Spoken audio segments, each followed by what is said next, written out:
Known as the longest and most historically important overland trade route, the Silk Road was not a single road, but a network of multiple routes that were used for carrying goods between China and the West. The name Silk Road eventually originated from the Greek word Syris for China, which means the land of silk. Starting at the old capital cities of Luoyang and Xi'an, the Silk Road routes crossed the Yellow River at Lanzhou, then followed the Gansu Corridor or Hexi Corridor, the area west of the Yellow River, into Xinjiang.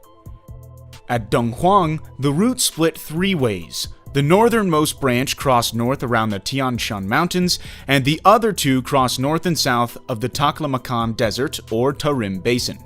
The Silk Road routes across northern China were believed to have been significant not only to China's history, but to the history of the whole world as well. Formation of the Silk Road. It was dating back to the 5th century BCE when Darius I built the 2,000-mile Persian Royal Road starting from the Tigris River to the Aegean Sea. The regular relay points along the road allowed goods and messages to transport with only 1/10 the amount of time of a single traveler.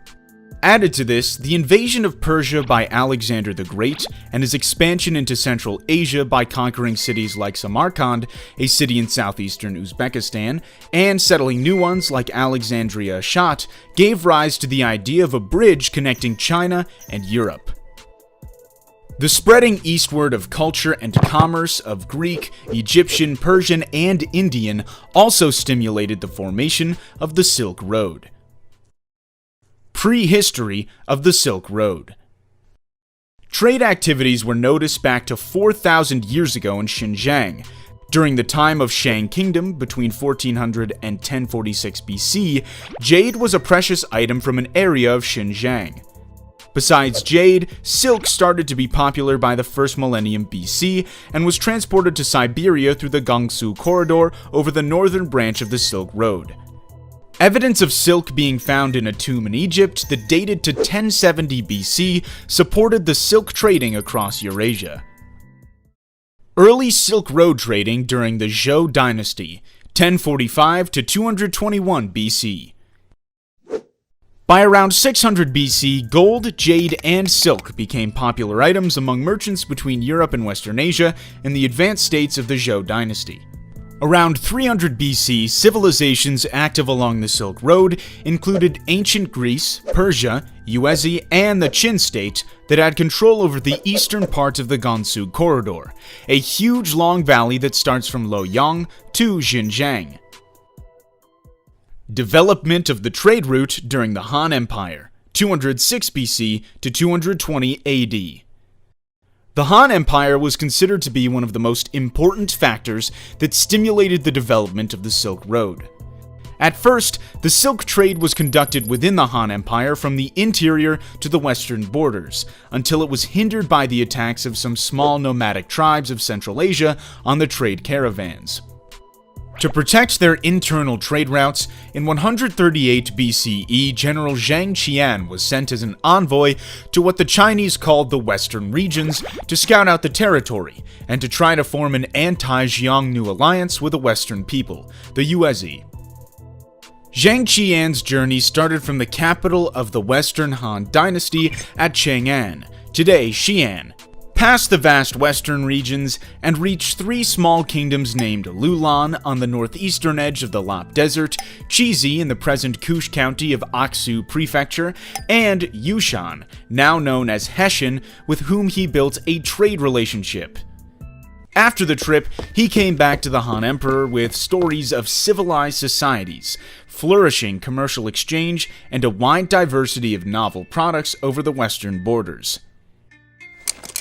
Soon, silk and jade were brought to exchange for horses and cotton by diplomats and tradesmen from China, marking the beginning of the Silk Road trade. The envoys from the country Zhang were sent to Chang'an, and trading flourished across the trade routes, bringing silk and ceramics to other parts of the world. At the end of the Han Empire in 220, the region was split into three warring states, Wei, Shu, and Wu, marking the beginning of the Three Kingdoms period. Around that same time, the increase of barbarian attacks on the Roman Empire further impeded trade with Europe.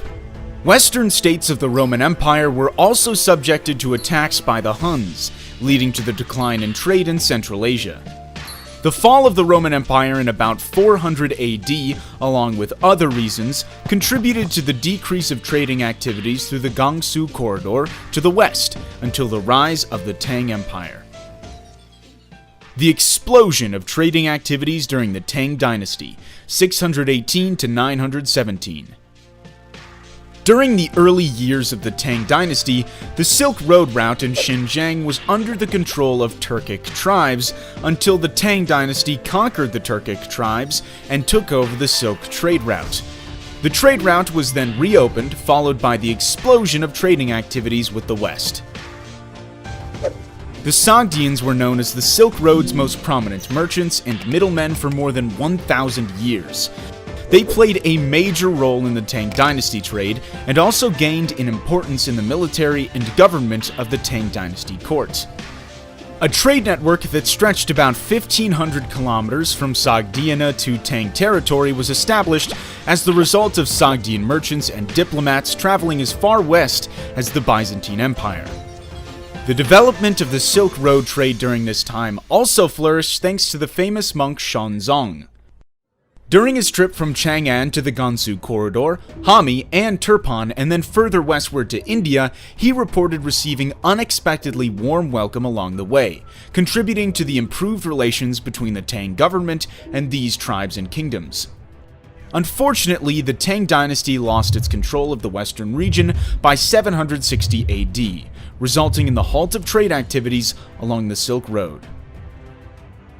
The halt of trading activities during the Song Empire, 960 to 1279.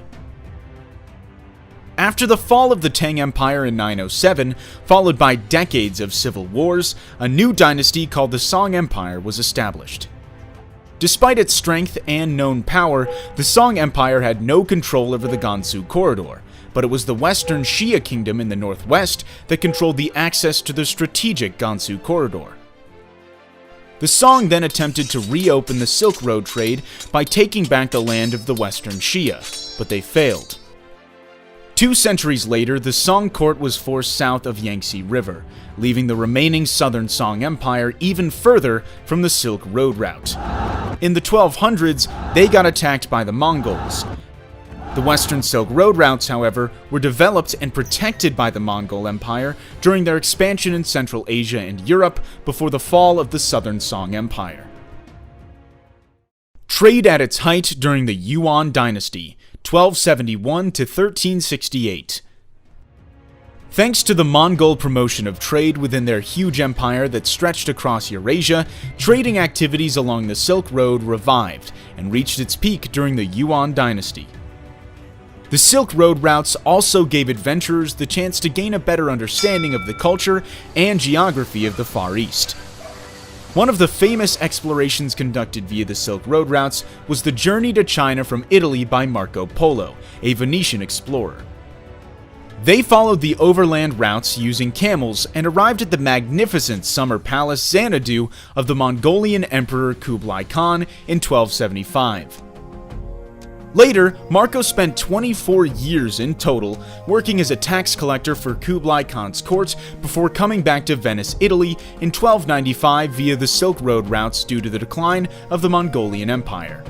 He then published a book called The Travels of Marco Polo, which was based on his journey across the Silk Road, helping to broaden the knowledge of the West about the culture and trading in Asia. The end of the Silk Road trade. After the fall of the Mongol Empire, Central Asia and the Silk Road routes were taken over by Tamerlane, a Turco-Mongol conqueror who kept the passage open within his realm as far as Tabriz in Persia. However, these overland routes to China were soon closed after Tamerlane's death in 1405 and the revolt of his subject princes. The trade routes in the Middle East were taken over by the Ottoman Turks. Europe and the empires of the Ming and Qing were separated from the West due to the conquest of the Byzantium Empire and the Ottoman control of Western Asia, making overland travel more dangerous. Though trade of silk for furs with the Russians in the north of the original Silk Road continued, by the end of the 14th century, trade and travel along the route had decreased significantly. In the 1400s, the Ming dynasty shifted to isolationist policies, according to which China avoided trading with the rapidly advancing West, ultimately ending the once prosperous and widespread trade. By the 16th century, with the prominence of ocean trade, it was now safer and quicker to transport goods by ship rather than across the long and often dangerous Silk Road, further contributing to the decline in trading along the routes. Thanks for watching. If you find this information useful, please give us a thumbs up and share it with your friends. Don't forget to subscribe to our channel for more videos of history.